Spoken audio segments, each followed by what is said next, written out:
Welcome to Chade Hydrogen podcast.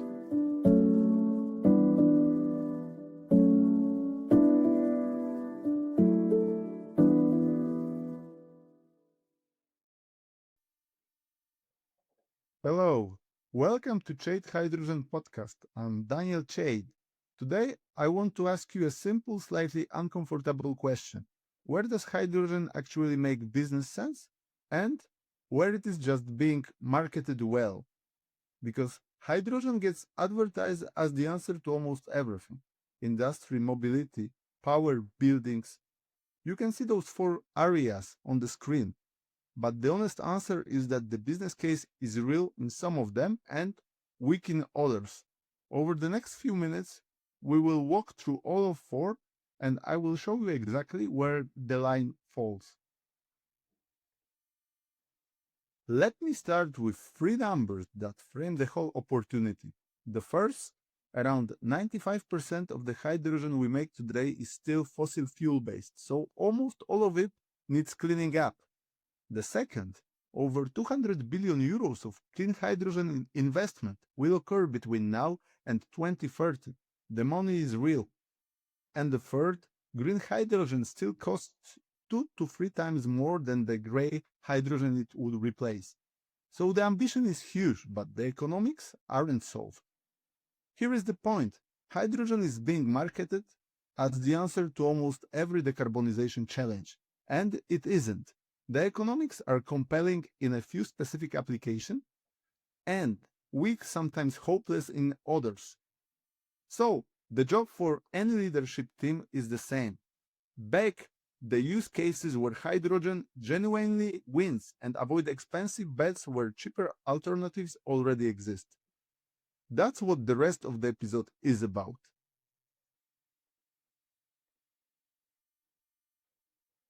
Let's meet the four applications and notice the dots under each one. That's our score for how strong the business case is. First, industry feedstock, refining and ammonia. 5 out of 5. This already consume hydrogen at massive scale, so switching gray to green hydrogen doesn't need new demand, just cleaner supply. And it goes further than just a swap. Hydrogen is also the molecule you need to displace natural gas and other fossil feedstocks where electricity simply can't do the job. Is the clearest near-term case. Second, heavy transport, trucks, ships, and planes. 4 out of 5, and I would call it emerging. Long-haul shipping and aviation are genuinely hard to electrify, and that's where hydrogen and its derivatives become real contenders. Third, long-duration storage, seasonal and grid backup. 3 out of 5. It's niche, but it's one of the very few options for storing energy across weeks or seasons. Efficiency is low, but it's valuable where batteries simply can't reach. And fourth, buildings and cars. Home heat and passenger vehicles. 1 out of 5. Heat pumps and electric vehicles are cheaper, more efficient, and already here. Hydrogen loses decisively. My verdict on that is simple: avoid. Now the same four side by side. The bars on the left are an overall attractiveness score out of 100. Industry at 85, transport 76, storage 62, and heat and cars at 40. The ranking is consistent all the way down.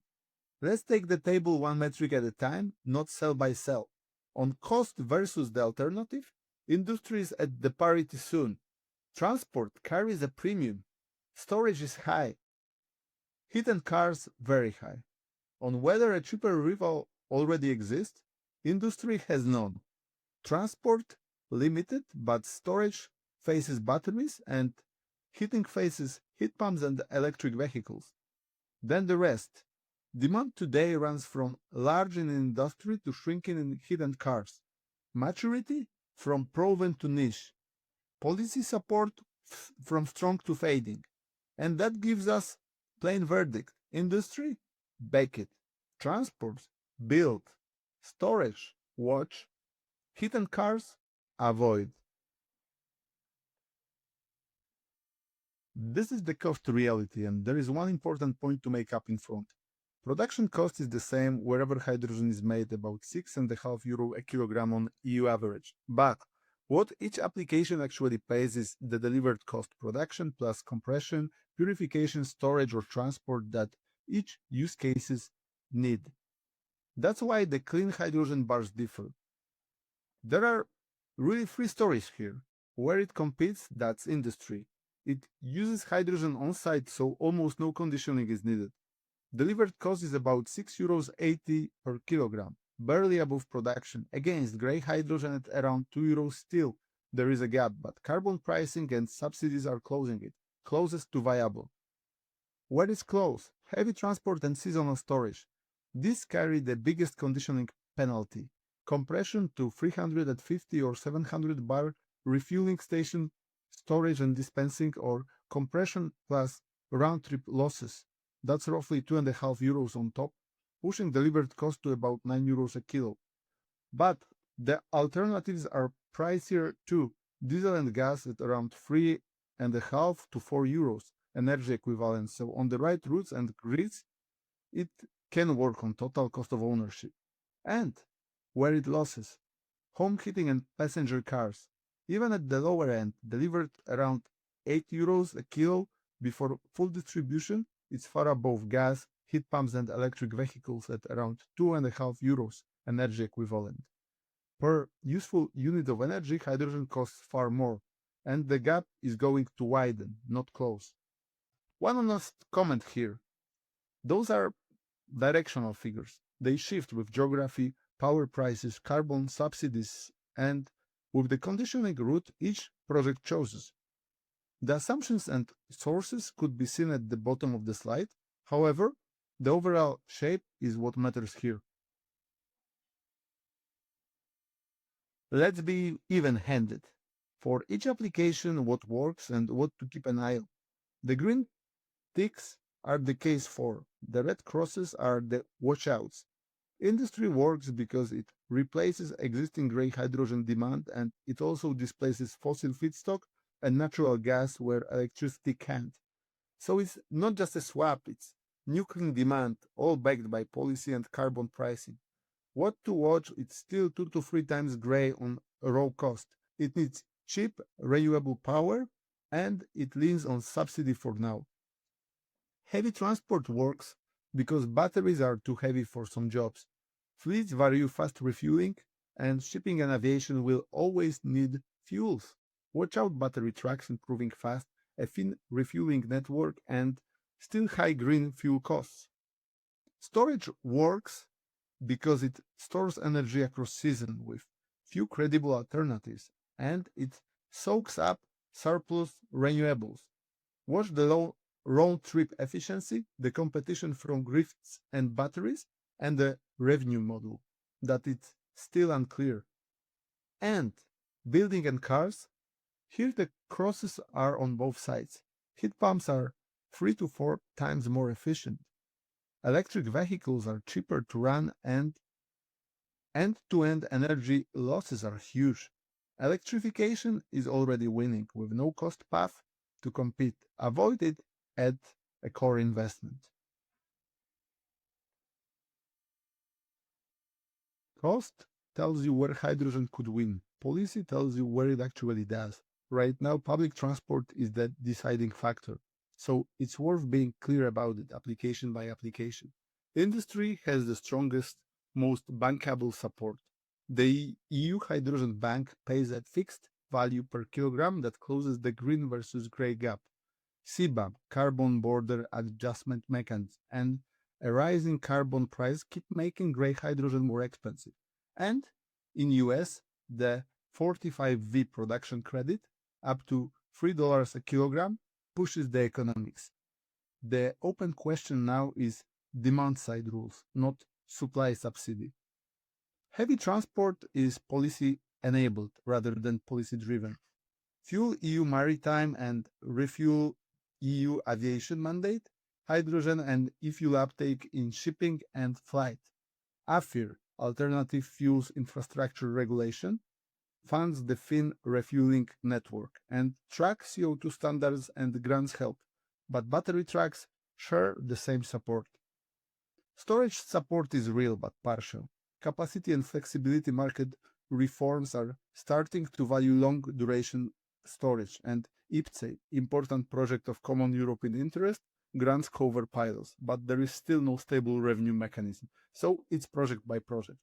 And buildings and cars. Here, policy is actively retreating. Heat pump and EV subsidies dominate the budgets.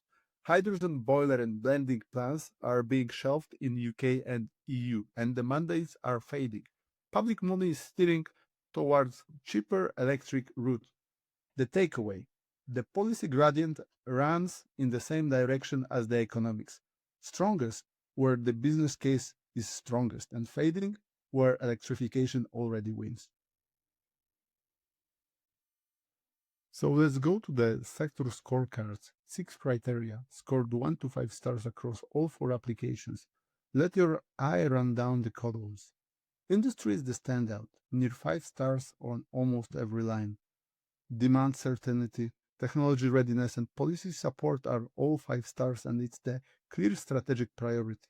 Transport is the strong second, mostly 4 stars.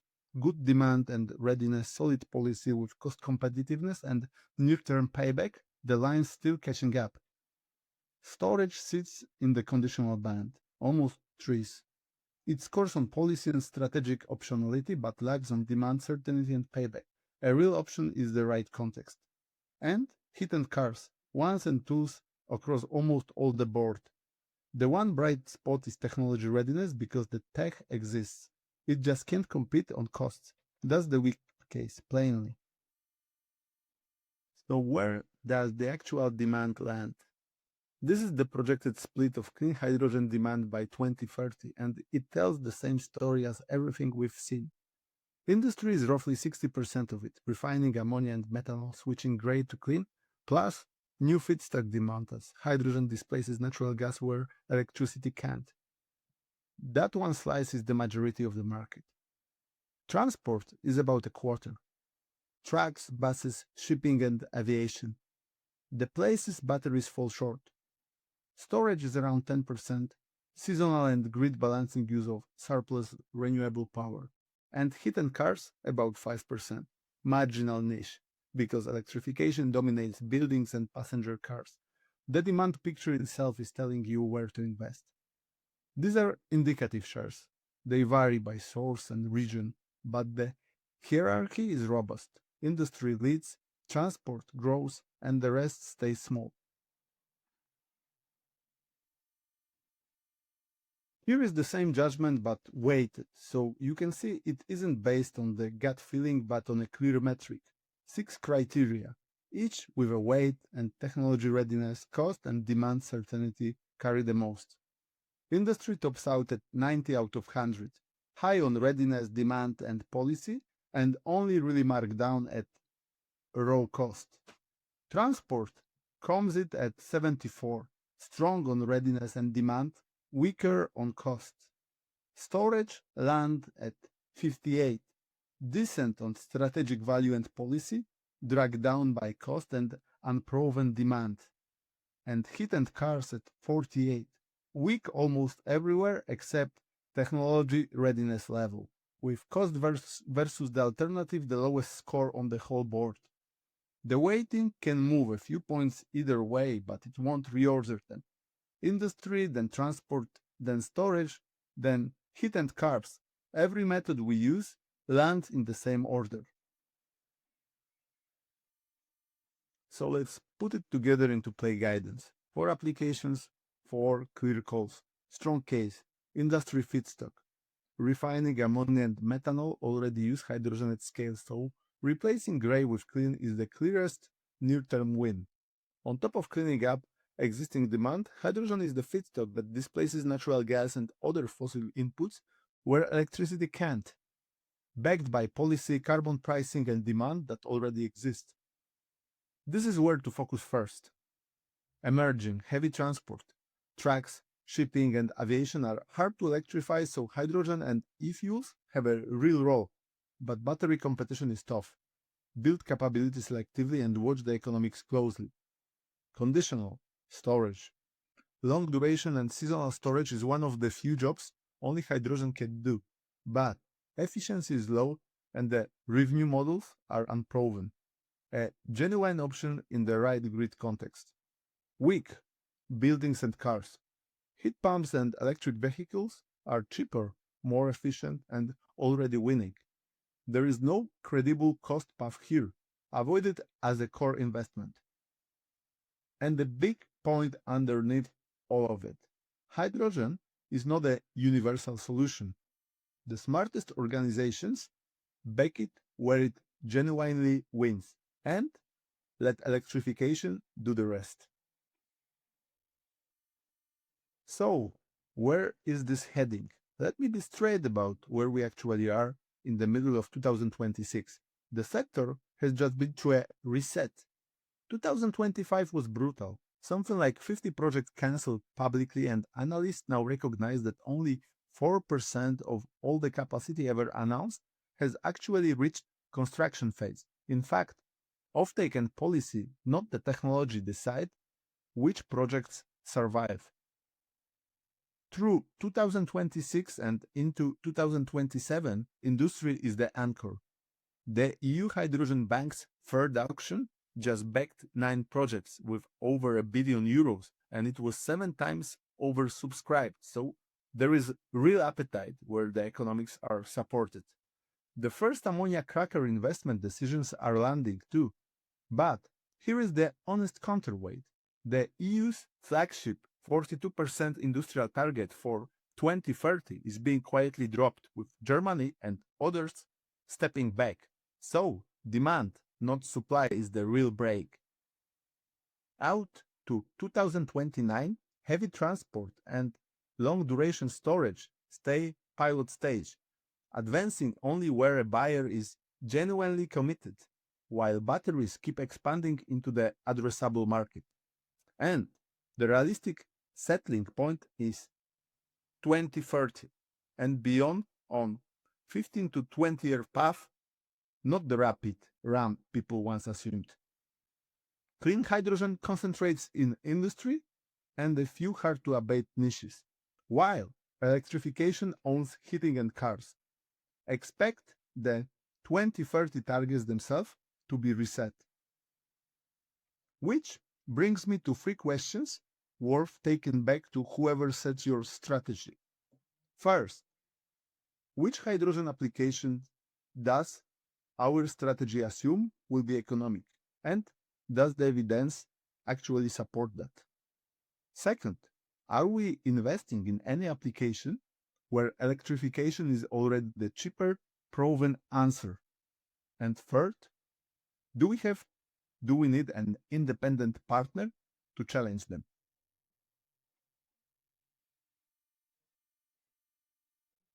Betting on the wrong application is expensive, and that's really the whole point of today.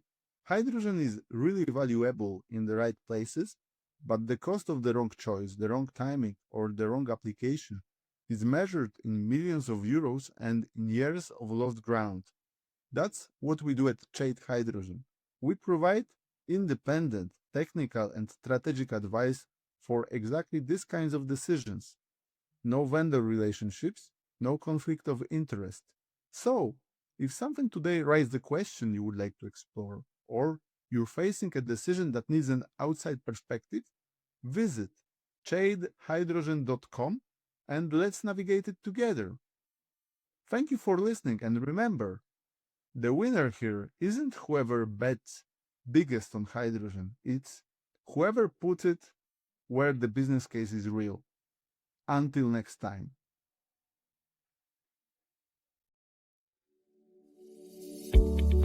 Chade Hydrogen says bye-bye.